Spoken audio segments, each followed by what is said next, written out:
Okay, this is our Module 3 review. So our Module 3 quiz is coming up. It's going to look a lot like this. Some reminders about property of exponents. You might want to put these at the top of your page as you remember them. So if I have x to the third times x squared times x to the third, that's going to be x to the fifth, right? Because this is 1, 2, 3, 4, 5 x's. If I have x squared to the third, that means that thing times itself 3 times, which is x to the sixth. If I have a fractional exponent, it means the square root. If I have a negative exponent, that means 1 over x. Okay, so these are the basic properties of exponents that we've worked with. The first two really just derive from, what is an exponent. The second two are maybe a little bit more of a stretch. We've walked through why those are the case, but we can use just these rules as guides. And then remember how we can combine them. So 1a, this is a to the fourth times a to the second. So I've got 1, 2, 3, 4 a's times another 2 a's. Everything's multiplied together here. That's a to the sixth. Same thing here. Everything's multiplied together. When we multiply together, we can put them in any order. So I can say this is 2 times 3 times x to the third. Remember that x and x to the 1 are the same. Sometimes that can help you remember that I have to have all 4 x's multiplied together at the end. So this is going to be 6 times x to the fourth. Careful here. You see a negative sign, but when you've got a parentheses and a parentheses, that means they're subtracted. So this is a negative 5 multiplying everything else together. So again, since everything is multiplied together, right? Different numbers, variables, they're all multiplied together. There's nothing that's being separated by just a minus or just a plus. So I can write them in any order. 8 times negative 5. And then the a's, a to the negative 2 times a to the fourth times b to the fourth. Sorry, I just did that in my head, but I will write it out. Times b to the third. I guess it's not in the right order. It's times b to the third times b. And then times c to the 15th. So I'm just taking all these elements here, all these factors, and writing them out in numerical and alphabetical order, because that way I can see what I can put together, right? If I have an a and a b multiplying themselves, I can show that they're multiplying, but I can't actually combine a and b into one mishmashed combined letter. Whereas if I have 2 a's with different exponents, those are ones I can combine. So this is negative 40. And then think about what this negative exponent means. That means that this is a times itself 4 times. This means that it's a dividing twice, divided by 2 twice, or divided by a twice. So that means that I've got 4 a's on the top, right? If I'm going to show this on a separate piece of paper, it would look like this. A times a times a times a, that's a to the fourth. And then a to the negative 2 means divided by a times a. So those will cancel out. So basically I'm looking at combining the exponents just like we did up here, except one of them is a negative. So this is 2, negative 2, and 4. So that becomes a to the 2, because it's 4 minus 2. And then I've got b to the third and b to the 1, so that's b to the fourth. And then c to the 1 and c to the 15, c to the 16th. So there's my answer. Simplify and express using positive exponents. So I've got 3 m's on top, 5 m's on the bottom. If we weren't worried about positive exponents, we could say, well, look, it's 3 minus 5, and it'd be m to the negative 2. But we don't want that, so we notice that all these cancel out. What's left on top? Remember, we can always have a 1 times 1 if we need.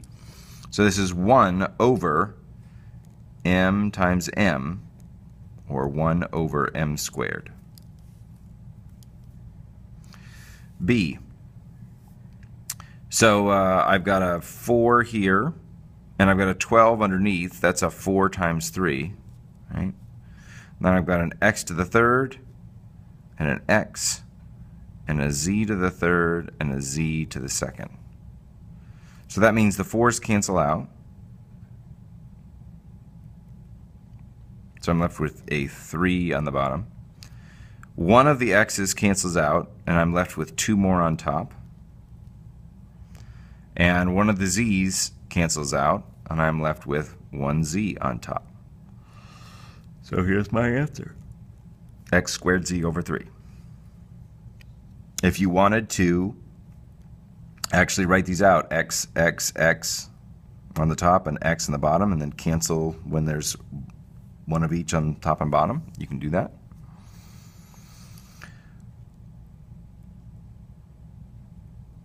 This would be another way to think about that. Anytime we have a division, it's subtract the exponents. Why? Because I've got 3 c's on the bottom. That will cancel 3 of the c's out on the top, and I have 7 multiplied together up on the top. So take 3 away from that, and you're left with 4. Simplify, do not use negative exponents in your answer. So this is 2 to the negative 4th. First thing I'm going to do is take care of the negative. 1 over 2 to the 4th. Notice I did nothing else. Right? I didn't say I'm going to do what do I do with the 4th. Just get rid of the negative exponent. And then 2 to the 4th. Right? 2 times 2 times 2 times 2, 16. So this is 1 over 16. Same thing here. Just going to take care of the negative. So the negative means it's flipped, which means it's 3 over 1 to the 3rd. See, I said, okay, this negative means I flip it, and then I've taken care of the negative. Nothing else. 3 over 1 is 3, so this is 3 to the 3rd.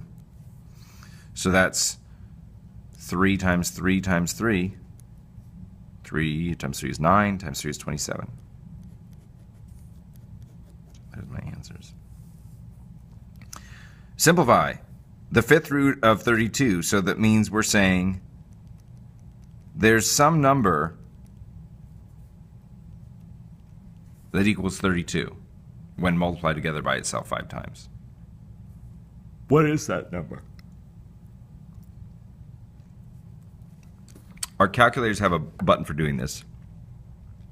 It is this one. So we'd say this is 32 to the 1/5. It's 2. Okay?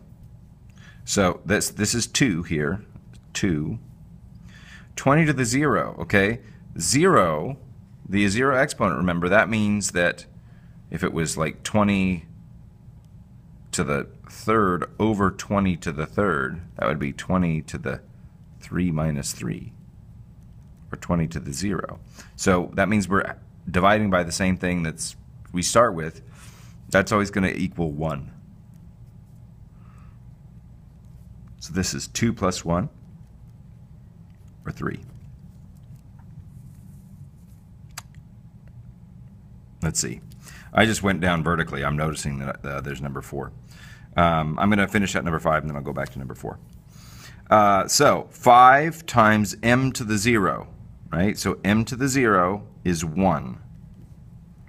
So be careful there. It doesn't say 5 times 0. It says something to the 0 power. To the 0 power means it's divided by itself, right? There's not any more on the top or on the bottom.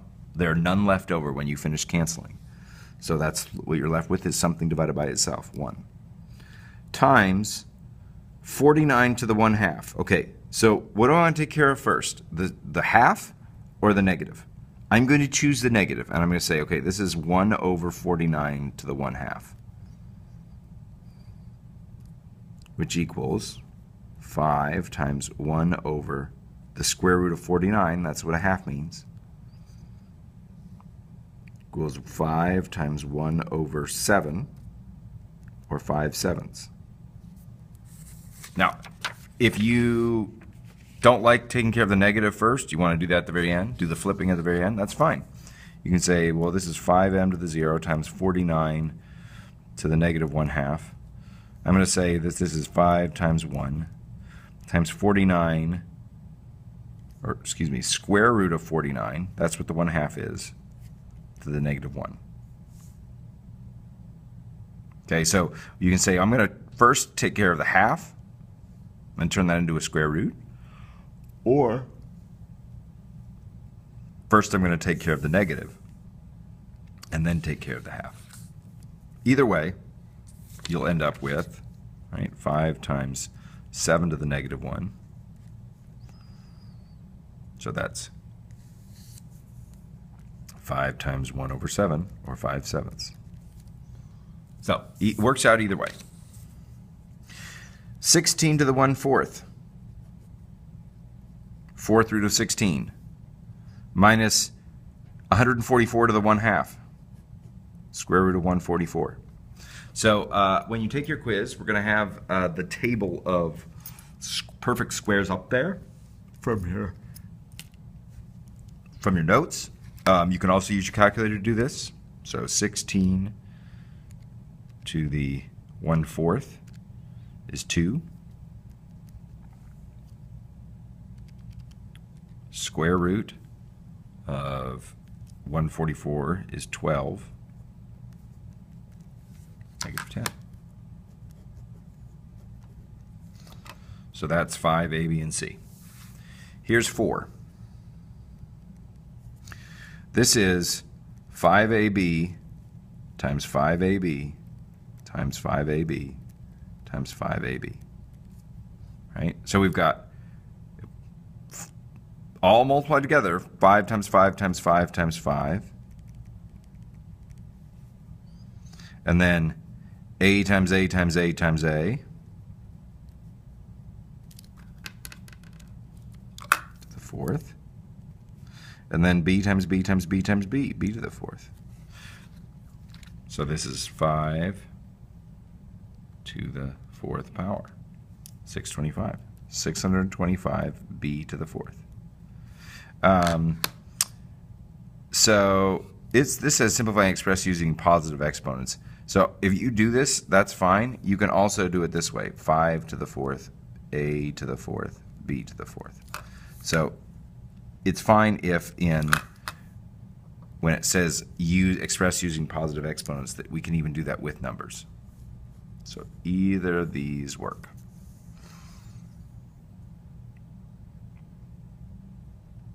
Okay, notice that means that we ended up with the 4th exponent on all of them, because we're saying it's this multiplied by itself 4 times, and you can see that means that each one of them happens 4 times. So if we were to use that same principle, we were saying each one of these inside the parentheses happens 6 times in one giant multiplication. So that would be 6x squareds, right, multiplied together. X squared, x squared, x squared, x squared, x squared, x squared. 12 of them all multiplied together. 6y's. And how many z's are there? Well, we've got 3 of them, and then we're saying now take that and multiply it by itself 6 times. So z third, z third, z third, z to the third, z to the third, z to the third. 6 of them. All together we'd have 18.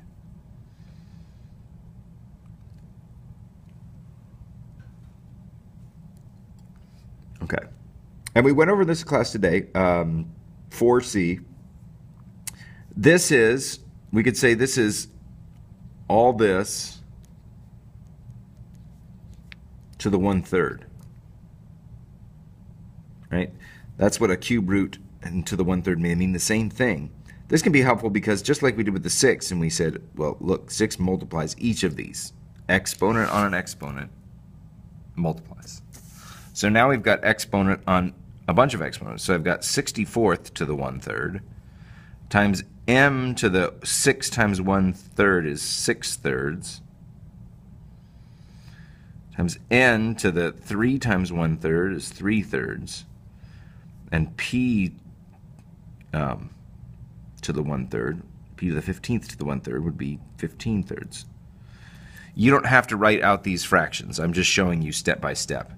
So 64th to the 1/3, that's the cube root of 64.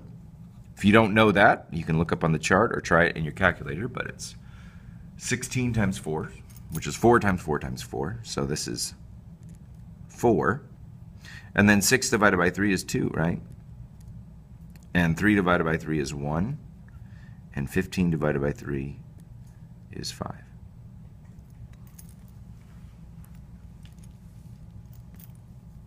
Simplify.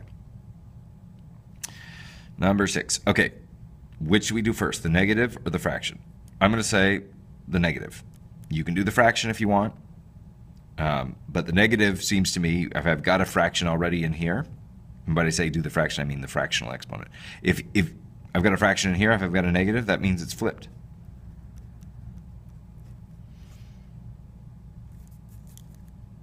Okay, and so all I did was take care of the negative. Simplify the negative. Now I'm going to take the cube root of 8 over the cube root of 27. Just like when we have an exponent on a fraction, we multiply the top and bottom. So when we take a root of a fraction, we're taking the root of the top and the root of the bottom. So cube root of 8 is 2, cube root of 27 is 3. 9 to the 5 halves. So this is going to be, we can either 9 to the 5th and then do the 1/2, do the denominator, or take care of the denominator first. I'm going to take care of the denominator first because it's, otherwise I get a huge number, 9 to the 5th, right? 9 times 9 times 9 times 9 times 9. So let's make this the square root of 9 to the 5th. Or 3 to the 5th. Now, that's still a big number, but 3 to the 5th, 243. But, you know, not out of reach. Okay, and then this one, 16 to the 1/2, so that's square root of 16, plus 216 to the 1/3, so that means the cube root of 216.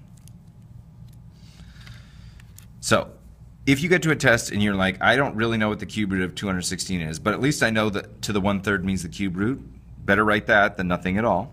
So I encourage you to write what you know, but also encourage you to practice these. So when I send out the email about this, I'll send a digital copy of this. Practice it over and over. Square root of 16 is 4.